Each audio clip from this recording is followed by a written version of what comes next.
పెద్దపల్లి జిల్లాకు సంబంధించి ఈరోజు ప్రధాన వార్తలు చూసుకున్నట్లయితే రామగుండం బీఆర్ఎస్ పార్టీ కార్యాలయంలో పెద్దపల్లి జిల్లా బీఆర్ఎస్ పార్టీ జిల్లా అధ్యక్షుడు రామగుండం మాజీ ఎమ్మెల్యే కోరుకంటి చందర్ మీడియా సమావేశం నిర్వహించారు. ఈ సందర్భంగా ఆయన మాట్లాడుతూ రామగుండంలో డైవర్షన్ పాలన కొనసాగుతుందంటూ ఆరోపించారు. రామగుండంలో అభివృద్ధి పేరు చెప్పి చిరు వ్యాపారస్తుల కట్టడాలను నిలమట్టడం చేయడం దారుణమంటూ కూడా ఆయన ఆరోపించారు. చిరు వ్యాపారస్తులను పొట్టగొట్టి కాంగ్రెస్ ప్రభుత్వం సాధించేది ఏముందంటూ కూడా ఆయన ప్రశ్నించారు. అంతేకాకుండా గతంలో ఎన్నడూ లేనటువంటి అభివృద్ధిని రామగుండంలో చేస్తే కాంగ్రెస్ ప్రభుత్వం అధికారంలోకి వచ్చిన తర్వాత రామగుండంలో మాత్రం కూల్చివేతల పాలన కొనసాగుతుందంటూ కూడా ఆయన ఆరోపించారు. అంతేకాకుండా కాంగ్రెస్ ప్రభుత్వం పైన రామగుండం మాత్రమే కాదు రాష్ట్ర వ్యాప్తంగా కూడా ప్రజల్లో విసిగెత్తిపోతున్నారు. కాబట్టి సరైన సమయంలో ప్రజలే కాంగ్రెస్ పార్టీకి బుద్ధి చెప్తారంటూ కూడా ఆయన వివరించారు.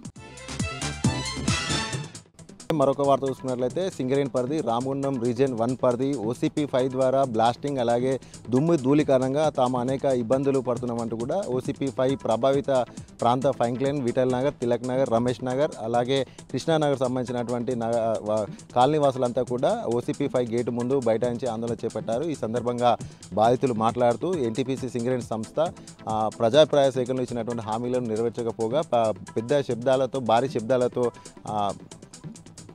బ్లాస్టింగ్ చేయడం వల్ల విపరీతమైన శబ్ద కాలుష్యం జరుగుతుంది. అంతేకాకుండా విపరీతమైన బొగ్గు వాయువులు దుమ్ము ధూళి రావడంతో కూడా అనేక ఇబ్బందులు పడుతున్న శ్వాసకోశ వ్యాధులతోటి ఇబ్బంది పడుతున్నా కూడా సింగరేణి సంస్థ పట్టించుకోవడం లేదంటూ కూడా OCP 5 గేట్ ముందు అయితే బాధితులు అయితే కూడా ఆందోళన చేపట్టారు.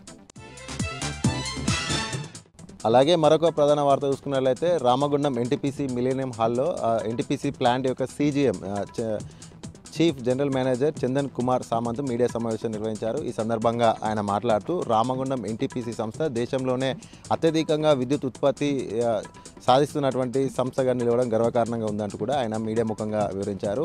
ఈ సందర్భంగా ఆయన సంస్థ సాధించినటువంటి లక్ష్యాలను వివరిస్తూ ఈ ప్రస్తుత ఆర్థిక సంవత్సరానికి గాను రామగుండం NTPC సంస్థ 11 బిలియన్ మెగావాట్ల యూనిట్ల విద్యుత్ ఉత్పత్తి సాధించిందంటూ ఆయన వివరించారు. అంతేకాకుండా తెలంగాణ ప్లాంట్ ద్వారా మాత్రమే 7.6 బిలియన్ యూనిట్ల విద్యుత్ ఉత్పత్తి సాధించాము. అంతేకాకుండా ఒక రోజున కూడా 37.3 మిలియన్ యూనిట్ల మెగావాట్ల విద్యుత్ను ఒకరోజే సాధించడం కూడా రామగుండం NTPC సంస్థకే దక్కిందంటూ కూడా ఆయన గర్వకారణంగా కూడా వివరించారు. అంతేకాకుండా NTPC సంస్థ ఉద్యోగుల రక్షణతో పాటుగా కూడా పర్యావరణ రక్షణ కూడా అనేక చర్యలు చేపడుతుంది. అంతేకాకుండా ప్లాంట్కి వస్తున్నటువంటి ఆదాయంతో కూడా CSR DMFT నిధులను కూడా సమీప ప్రాంతాల్లో ఉన్నటువంటి ప్రభావిత ప్రాంతాల్లో కూడా అనేక సామాజిక సేవా కార్యక్రమాలు కూడా చేస్తున్నామంటూ కూడా ఆయన వివరించారు. ఈ ఏడాది రామగుండం NTPC ప్లాంట్కు ISO సర్టిఫికేట్ రావడం కూడా రామగుండం పట్ల కూడా వారంతా కూడా సంతోషాన్ని వ్యక్తం చేశారు.